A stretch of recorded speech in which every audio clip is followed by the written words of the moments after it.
पुरुषम पुरुषोक्तेन, पुरुषोक्त के द्वारा उन परमात्मा की आराधना की। भगवान ने कहा चिंता मत करो, दुष्टों का दलन करने के लिए मेरा अवतार होगा, मैं प्रकट होकर के आऊँगा, तुम्हें चिंता करने की किसी भी प्रकार की कोई आवश्यकता नहीं है। तुम सब ब्रज में जाकर के यत्र तत्र कहीं भी अपना स्थान चिन्हित करके जन्म लो।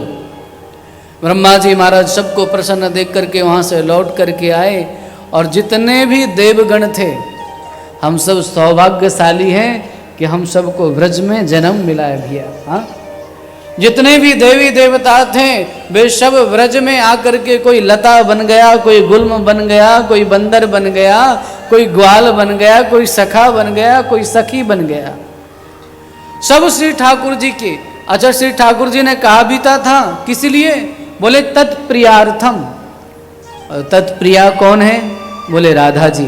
बोले राधा जी के लिए, सेवा के लिए सबसे पहले तो श्री जी आएंगे ना राधा जी। तो 1 साल पहले वृषभानु नंदिनी जी का प्राकट्य हो चुका था, तो उनकी सेवा के लिए सब चले गए। कालांतर में नारायण जब एक समय आया, उस समय देवक की कन्या थी देवकी। अब बिल्कुल शांत हो जाना थोड़ी देर के लिए। शूरसेन के पुत्र थे वसुदेव, वसुदेव के साथ देवकी का विवाह हो रहा था। कंस इनका चचेरा भाई था, उसने अपनी बहन को प्रसन्न करने के लिए, आनंदित करने के लिए जब विदाई का समय आया तो कहा मैं अपनी बहन की विदाई करने के लिए स्वयं जाऊंगा, मैं अपनी बहन को स्वयं विदा करूंगा।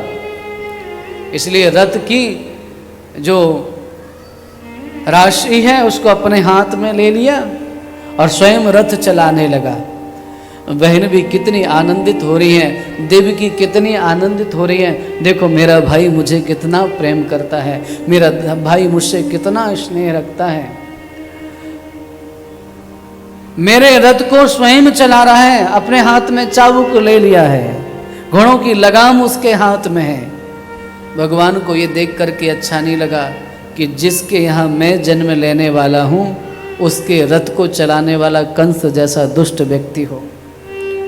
भगवान ने मध्य में ही आकाशवाणी कर दी, रे कंस मूर्ख, जिस देवकी को तू इतना प्रेम करता है, इतना लाड करता है, इसी के गर्भ से उत्पन्न अष्टम गर्भ तेरा काल होगा।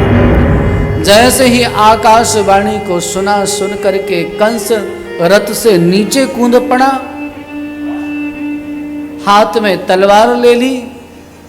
अब जरा विचार करिए, एक क्षण पहले कंस कितना प्रेम दिखा रहा था और दूसरे क्षण मृत्यु के रूप में देवकी के सामने खड़ा था। संत कहते हैं दुष्ट की प्रीति कभी स्थिर नहीं होती है, खल की प्रीति जथा स्थिर नहीं। जो दुष्ट व्यक्ति है उसकी प्रीति कभी स्थिर नहीं होती है, और जो क्षण क्षण में रुष्ट हो जाए ना, समझ लेना सज्जन नहीं है। जो 1 मिनट में संतुष्ट हो जाए, दूसरे क्षण में फिर नाराज हो जाए, क्षणे रुष्टा क्षणे तुष्टा, ऐसे व्यक्ति से सावधान रहना। कंस ने देवकी को मारने के लिए तलवार हाथ में ले ली। वसुदेव जी को लगा कि अब तो ये देवकी को मानो काल ही बन करके खड़ा है। वसुदेव जी महाराज ने एक काम किया और कहा कि देखो कंस, तुम सच बताओ, तुमको देवकी से भय है या देवकी के गर्भ से भय है, पुत्र से भय है?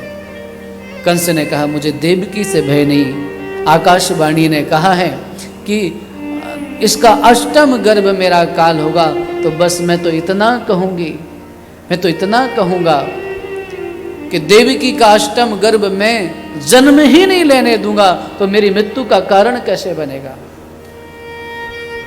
वसुदेव जी महाराज ने कहा मैं तुम्हें वचन देता हूं, अगर मेरी सत्यनिष्ठा पर तुमको भरोसा है तो मैं तुम्हें वचन देता हूं, मैं यह कहता हूं, मैं यह तुमसे निवेदन करता हूं कि मेरा जो भी पुत्र होगा कंस में तुम्हें ला करके पहले अर्पण कर दूंगा, समर्पित कर दूंगा। और वसुदेव जी महाराज की ऐसी सत्यनिष्ठा है जिस पे कंस जैसा दुष्ट व्यक्ति भी भरोसा करता है। एक सामान्य व्यक्ति, साधु पुरुष तो सब पे भरोसा करता है, लेकिन कोई दुष्ट भी आप पे भरोसा करे तब आपकी सत्यनिष्ठा प्रशंसनीय है। वसुदेव जी महाराज की सत्यनिष्ठा पर कंस ने भरोसा कर लिया और कालांतर में देवकी मैया की बगिया में एक पुष्प खिला, उसका नाम था प्रथमज। और उस नन्हे से पुष्प को लेकर के वसुदेव जी महाराज अपने सत्य का पालन करने के लिए कंस के पास गए। दो समानताएं दिखाई देती हैं। एक महापुरुष ने अपने सत्य की रक्षा के लिए अपने पुत्र को वनगमन दिया था, तो दूसरा महापुरुष ऐसा है जिसने अपने सत्य की रक्षा के लिए सत्य की वेदी पर अपने पुत्र को ही आहूत कर दिया है, अपने पुत्र का ही बलिदान दे दिया। लो कंस, ये मेरा पुत्र मैं तुम्हें समर्पित करता हूं, लीजिए। मैं सत्य की वेदी पर अपने पुत्र को समर्पित कर दिया। कंस को भी उस नन्हे से बालक को देख करके ऐसा लगा कि ये बालक मेरा क्या बिगाड़ सकता है, ये मेरा कुछ बिगाड़ नहीं सकता। जाओ जाओ वसुदेव जी महाराज, इसको लेकर के जाओ, ये भला हमारा क्या बिगाड़ेगा, इससे हमारा क्या बिगड़ेगा। वापिस भेज दिया। कंस के हृदय में दया आ गई। देवताओं को ये अच्छा नहीं लगा, देवर्षि नारद को भेजा, बाबा जाओ, इसका हृदय परिवर्तन हो रहा है, ये ठीक नहीं है हमारे लिए।